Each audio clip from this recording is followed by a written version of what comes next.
La série wokisée Castlevania Nocturne de Netflix a reçu bizarrement, étrangement, de mauvaises notes de la part du grand public. Et un journaliste enclin à cette idéologie a complètement pété un câble et a décidé d'écrire un article dans lequel il insulte le grand public d'à peu près tout.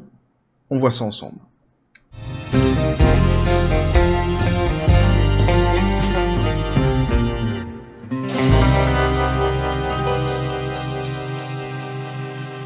Et c'est un sujet qui m'a été suggéré par Steven Seagal, Steven Spielberg aussi, et pourquoi pas Jean-Claude Van Damme.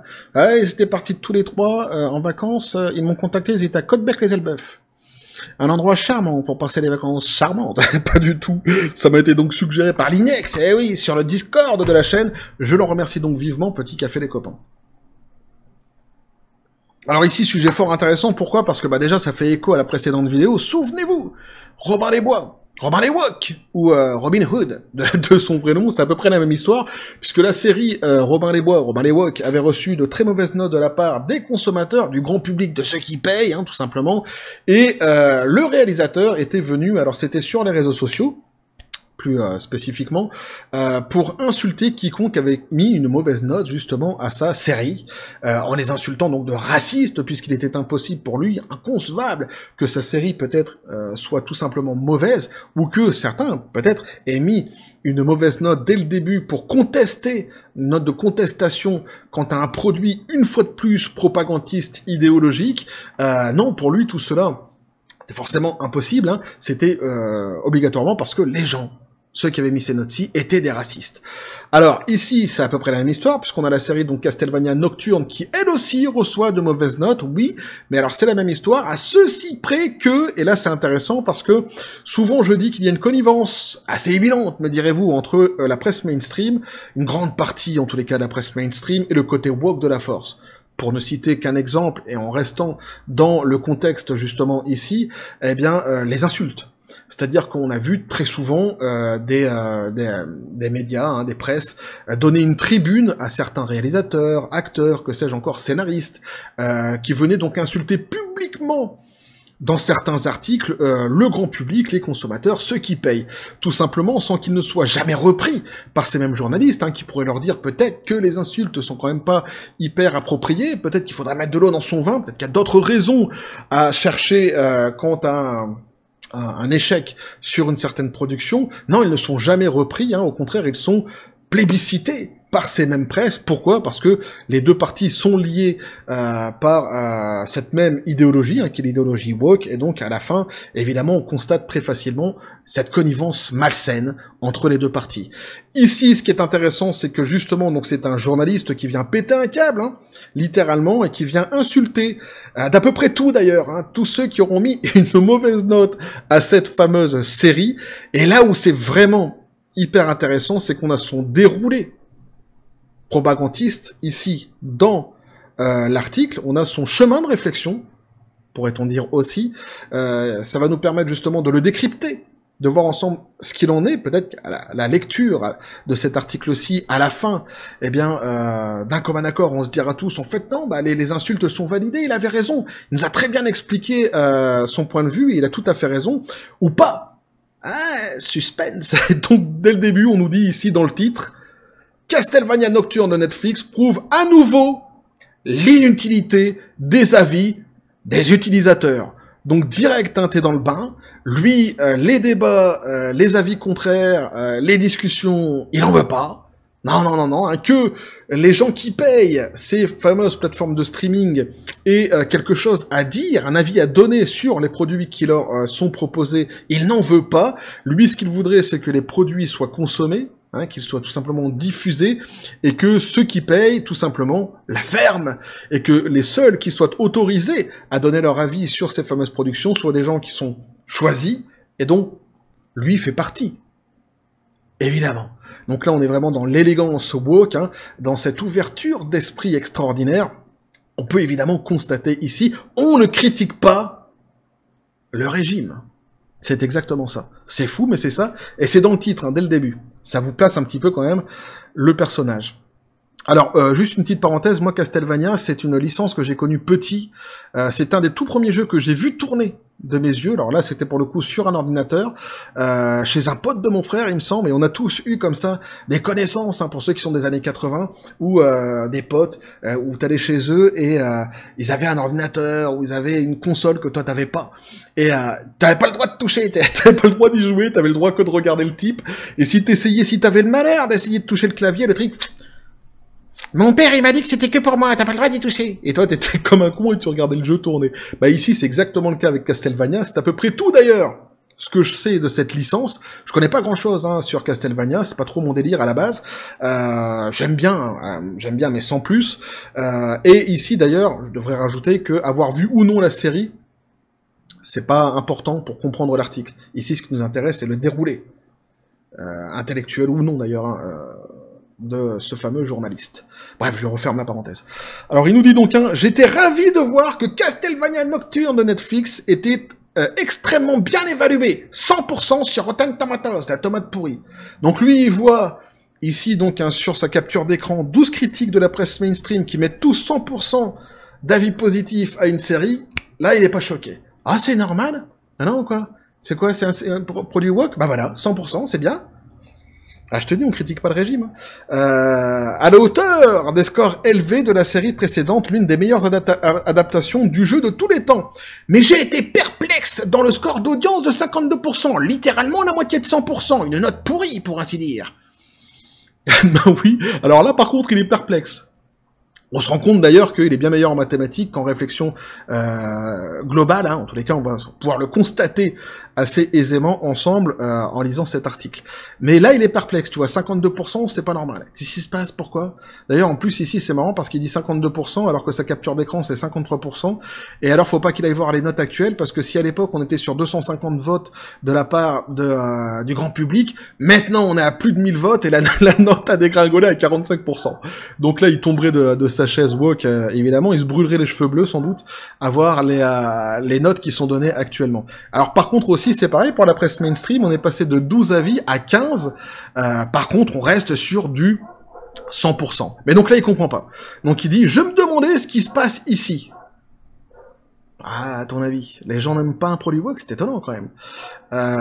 J'ai regardé presque toute la série maintenant, nous dit-il, mais je ne peux pas du tout être d'accord avec les plaintes de, entre guillemets, mauvaise écriture, mauvais personnage, que vous voyez dans les critiques des utilisateurs. Mais au lieu de cela, l'accent est mis sur quoi d'autre? Sa prévalence de personnages noirs et d'autres personnages de couleur, modifiant quelques histoires d'origine pour que cela fonctionne.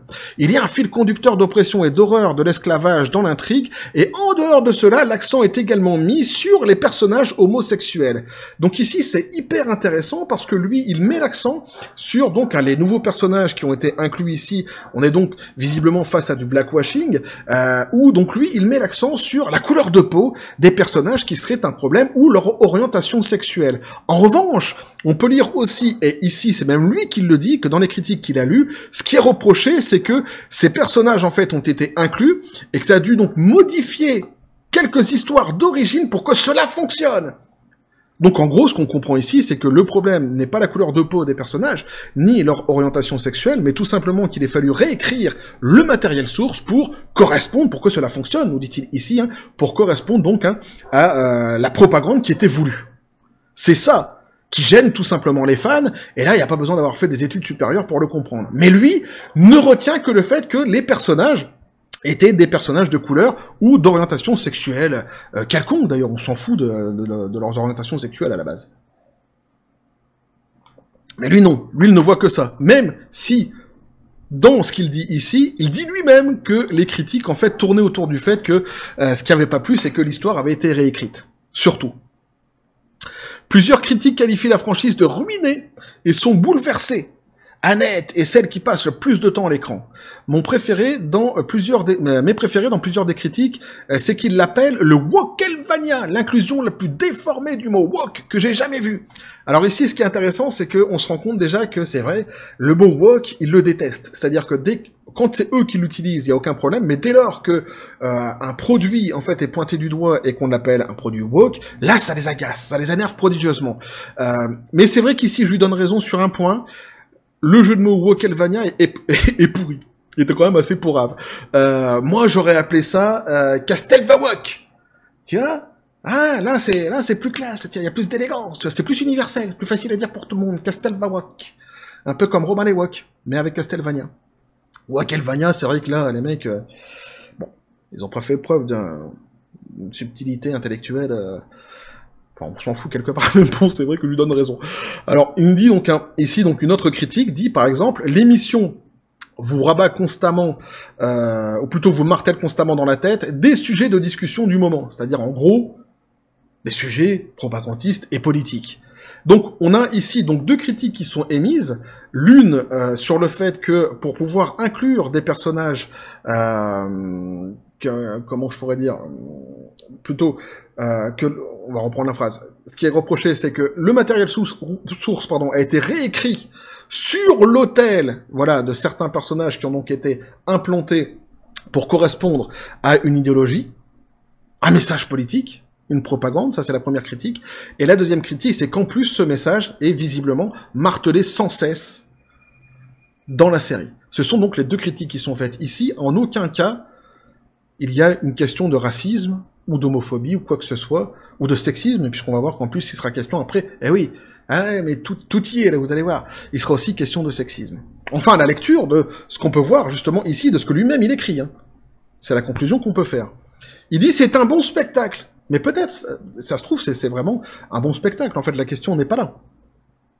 La question n'est pas de savoir si, au final, le spectacle est bon ou pas, c'est que les gens ne veulent pas, lorsque ce sont les fans de Castlevania qui regardent un Castlevania, ce qu'ils veulent c'est du Castlevania, pas une réécriture de Castlevania sur l'autel d'une idéologie, et pour ceux qui connaissent pas Castlevania, comme moi par exemple, si je vais voir cette série, ce que je veux c'est avoir un divertissement face à moi, passer un bon moment, mais pas me prendre la tête sur des messages politiques. Donc peut-être que le spectacle est bon, mais de toute façon, il est de toute façon, dès le début, entaché par cette volonté de propagande. Je ne sais pas quoi dire d'autre, dit-il. La pire chose que l'on puisse en dire, c'est que ce n'est peut-être pas aussi bon que la série originale, mais la barre est incroyablement haute, donc ce n'est pas vraiment une surprise. Alors il dit ça, mais par contre il valide les 100%.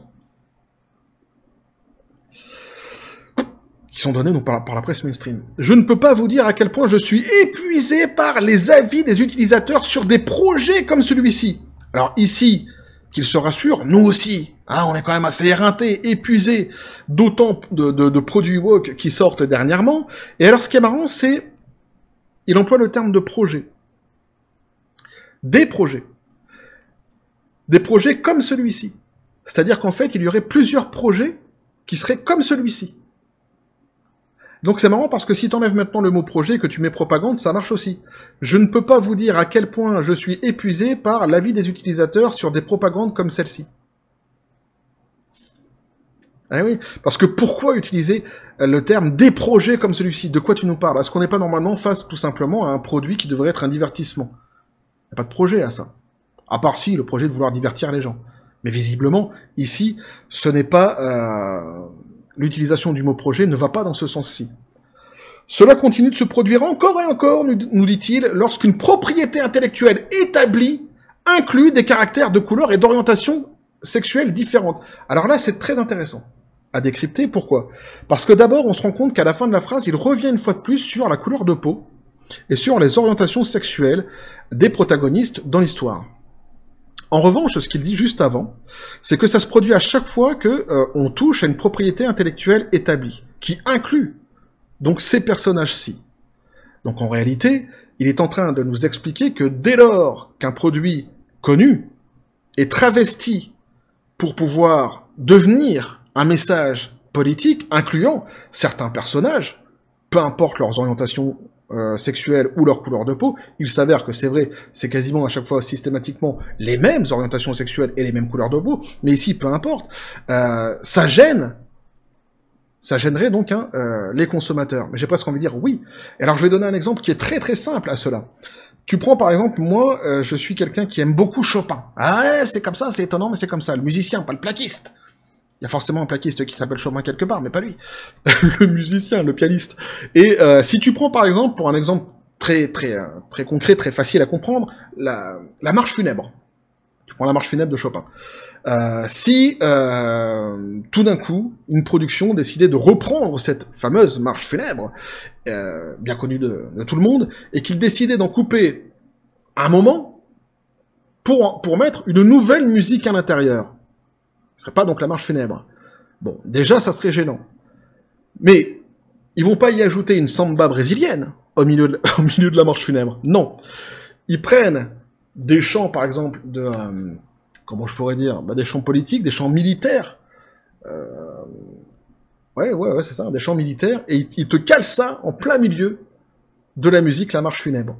Forcément, moi, qui suis, j'aime pas le mot fan, mais qui suis quelqu'un qui apprécie énormément Chopin dans son œuvre en globalité, et qui plus est la marche funèbre, je vais dire, mais non, t'as pas le droit de faire ça. Déjà, si t'avais mis la samba brésilienne, ça m'aurait cassé les Pokéballs, mais là, en plus, c'est le chant, c'est des trucs des chants militaires, tu vois, trucs de patriotes, je sais pas quoi, trucs de militaires, tu vois. Donc,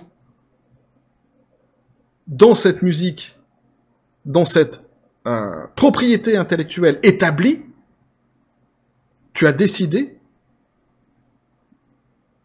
d'abord de la couper volontairement, pour y ajouter une nouvelle chanson à l'intérieur, une nouvelle musique, mais en plus que cette musique, incluse donc, serait une chanson politisée, une propagande politique.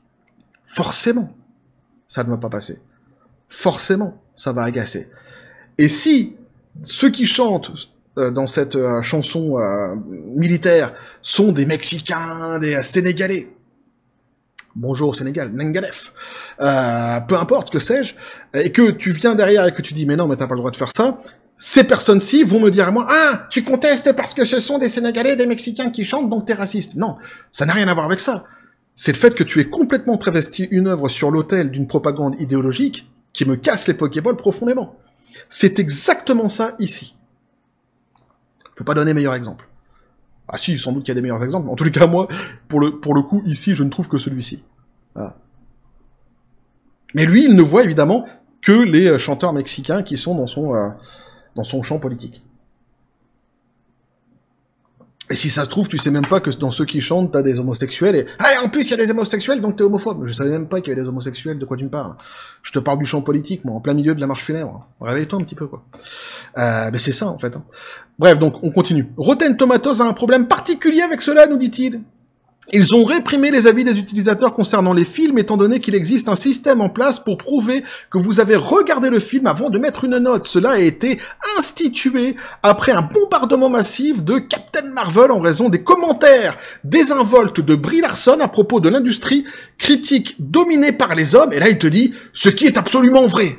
Entre parenthèses. Et alors là, c'est hyper intéressant parce que c'est un sujet qu'on a traité ensemble sur la chaîne déjà, les fameuses déclarations de Brie Larson, ou plutôt certaines d'entre elles, on l'avait pas vu toutes, mais quand même une bonne partie, et donc on va revenir dessus, puisque lui, il nous dit en fait que Brie Larson, elle a critiqué le fait qu'il n'y ait que des hommes qui soient, que l'industrie des critiques soit dominée par les hommes. Non. Et il dit donc ce qui est absolument vrai. Il va pas au bout de la phrase de Madame Larson. Madame Larson ne craint personne. On va reprendre ces phrases justement à Madame Brie. Madame Larson. Elle nous dit par exemple ici, je n'ai pas besoin d'un mec blanc de 40 ans pour me dire ce qui a fonctionné pour lui. Alors, ce ne sont pas les hommes. Ce sont les hommes blancs. Eh oui. C'est ça qui la dérange. Et c'est dingue, parce que lui, donc, il lui donne raison. Mais sans aller au bout, Il dit juste les hommes, tu vois. Pas folle la guêpe. Alors, ce n'était pas fait pour lui. Je veux savoir ce que ce film signifiait pour les femmes de couleur, pour les femmes biraciales, pour les adolescentes de couleur, a-t-elle répété. Elle ne déteste pas les mecs blancs, Elle a répété ça, donc, tout au long de son discours.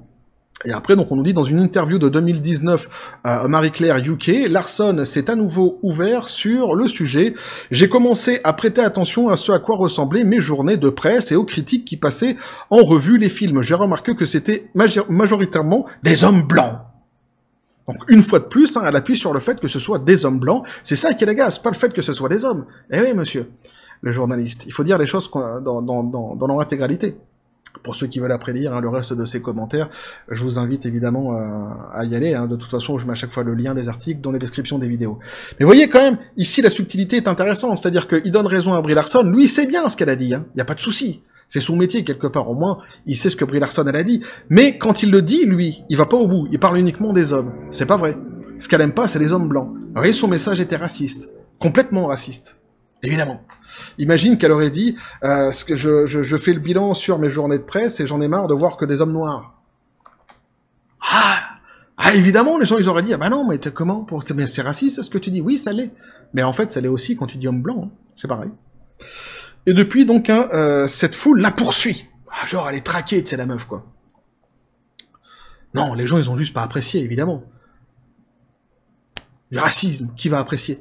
À part lui, visiblement. Ouais, mais c'est normal, c'est un woke. Le racisme, pour eux, c'est une institution, quelque part. Le problème est que les critiques télévisées n'ont pas mis en place une telle barrière. C'est un problème. Ah, les barrières qui sont pas mises, c'est un problème. Les gens ne peuvent pas regarder la série, regarder 2 épisodes ou simplement en entendre parler par d'autres et commencer à spammer ces stars, alors que beaucoup de gens se contentent de dire avec une voix calme, mais à voix haute, c'est trop woke. D'autres la codent avec l'affirmation mauvaise écriture et mauvais personnage. L'écriture est bien sur la partie woke, principalement les personnages étant ceux de couleur, généralement. Ça, c'est sa conclusion. C'est-à-dire que lui, il fait cette conclusion-là. Alors que dans tout ce qu'il a dit juste avant et dans toutes les critiques qu'il a lues, à aucun moment il était fait mention de la couleur de peau des gens ou des protagonistes plutôt, ou de leur orientation sexuelle. Uniquement de leur implantation idéologique qui a forcé la réécriture du matériel source. Mais il revient dessus. Il a une obsession, en fait. Ils ont une obsession pour les couleurs et pour les orientations sexuelles. C'est un truc de dingue. Je suis juste fatigué, nous dit-il, de cela. Nous aussi, on l'est. Hein. Je pense que les avis des utilisateurs peuvent être intéressants lorsque l'on constate des divergences entre les critiques qui ne sont pas enracinées dans le racisme ou le sexisme. Oui, mais qui va juger de ça? Toi? C'est toi qui décides de ça, parce que si on se base sur ton mode de réflexion à toi, il n'y a plus grand monde, en fait, qui va s'exprimer, visiblement. Déjà, t'es pas pour que les gens s'expriment, mais visiblement, t'as une façon de penser, de réfléchir, qui est quand même tout à fait étonnante. Je pense qu'ils peuvent être utiles, par exemple, dans les jeux, quelque part comme Steam, où vous devez posséder un jeu, et où les utilisateurs peuvent repousser des problèmes importants avec le jeu, même s'il s'agit toujours d'un système défectueux. Mais Rotten Tomatoes et Metacritic doivent maîtriser ce problème. Je sais qu'il y a un côté qui dit que ces avis critiques sont inutiles, mais les avis des utilisateurs, ces systèmes n'ont jamais été pires. Donc en gros, hein, alors le journaliste c'est Paul Tassi, et en gros donc hein, il est absolument contre les critiques des utilisateurs. Il préférait tout bonnement qu'ils se la ferment. En gros, même moi d'ailleurs, hein, ce que je suis en train de dire ici, les commentaires que je fais, sans doute qu'il préférait tout simplement que je sois muselé, que je ne puisse pas le dire, hein, c'est ce qu'on comprend ici, mais surtout on a pu voir ensemble son chemin de réflexion à ce monsieur, et comprendre la malhonnêteté intellectuelle qu'il y a derrière tout cela, surtout l'obsession qu'il a sur les couleurs et les orientations sexuelles. In fine, et ce qui est encore une fois systématiquement le plus dommageable, c'est que tout ce qu'il dit et tout ce qu'il fait ici est totalement contre-productif, et au lieu de rassembler, il va une fois de plus ici, avec un article comme celui-ci, diviser, créer des conflits, comme ils le font à chaque fois, créer des divisions, créer sans doute plus d'homophobes, créer sans doute plus de racistes, et donc faire beaucoup de mal à ces combats qui doivent être menés, dans le fond, et sur le fond, surtout, mais pas de cette manière-ci, avec une espèce de propagande idéologique qui est complètement absurde, et qui dessert complètement ces causes. Alors, on l'a vu, hein, une réflexion quand même assez fallacieuse, assez hallucinante, et cette volonté, quelque part, de systématiquement, de ne conclure qu'à l'insulte raciale, hein, insulte raciste, homophobe, ou que sais-je encore, hein, sur le grand public, sur les consommateurs, sur ceux qui payent, sans jamais essayer vraiment de comprendre ce qui se passe dans le fond, et surtout le rejet que peuvent avoir justement ces personnes face à cette propagande idéologique. On l'a bien compris, de toute façon, le grand public ne souhaite pas. Donc voyez-vous, c'était vraiment fort intéressant ici d'avoir eh bien, le discours de cette fameuse presse, hein, n'oublions pas qu'ici on est face donc à un journaliste, hein, et donc ici on a vraiment leur déroulé, leur façon de concevoir les choses, et cette façon systématiquement de vouloir à chaque fois ramener le discours sur une espèce d'obsession qui appartiendrait à ceux qui seraient contre le wokisme. Hein. En gros, il est en train de dire que c'est eux qui sont obsédés par les couleurs, alors qu'en fait on a bien compris que pas du tout, les fans n'ont absolument pas reproché cela, par contre ils ont reproché, on l'a bien compris, la réécriture des matériels sources, et surtout la propagande qui est forcée, qui est intégrée de manière forcée dans le sujet. En revanche, on se rend bien compte que, dans le sujet, dans la série, on se rend bien compte que lui, précisément, est obsédé par ces mêmes couleurs et par les orientations sexuelles, et surtout, une fois de plus, in fine, hein, on sent derrière tout cela le vrai racisme chez ces gens-ci. Bref, voilà ce que je pouvais vous dire là-dessus, les copains. N'hésitez pas à me dire ce que vous en pensez dans les commentaires, à vous abonner si le contenu vous a plu, activez la petite cloche pour les prochaines notifications, les prochaines vidéos qui vont arriver, à balancer un like, à partager la vidéo. Vous avez mon XOR, le Facebook et le Discord de la chaîne qui sont dans la description des vidéos. N'hésitez pas à venir, à basculer du côté de la force absurde des réseaux sociaux. Sur ce, les copains, je vous dis comme toujours, à la John Spartan, félicité. Je me suis pas étalé plus que ça hein, dans la conclusion, dans les explications que je pouvais donner à la fin de la vidéo, dans mon analyse, puisque j'ai déjà quand même vachement bien étayé en déroulant l'argumentaire de ce jeune homme et en disant ce que je pense à chaque ligne que je pouvais, sur lesquelles où j'avais envie de dire quelque chose. Bref, et que la force soit avec vous.